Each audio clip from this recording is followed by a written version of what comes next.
Hammaya salom, hurmatli obunachilar. Jo'ram bilan raketa uchirajak edik. Shunga uzoqroq masofadan raketani fitilingmi, shuni yoqmoqqa narsa kerak bo'ldi bizga. Distansionniy pult boshqarmoqdan uzoq masofadan yoqish uchun. Shunga endi shuni samodelni o'zimiz yasajakmiz.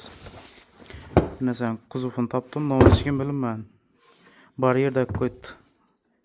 Demirdan bo'lgan ekan, sulchani ham portlab ketsa ham hech etmaydi, ammo demir-ku.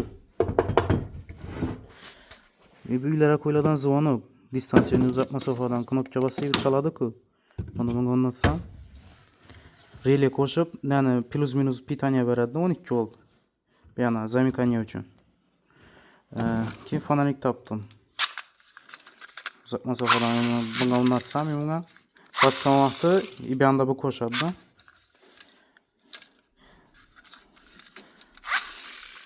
Detonator bo'ladi, detonator uzoqdan.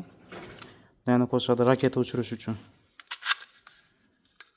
Shuning gaplari kuzatib boshladik. Bitgandan bir ko'rsataman videosini. Ko'rib baho berasizlar o'zlaringiz.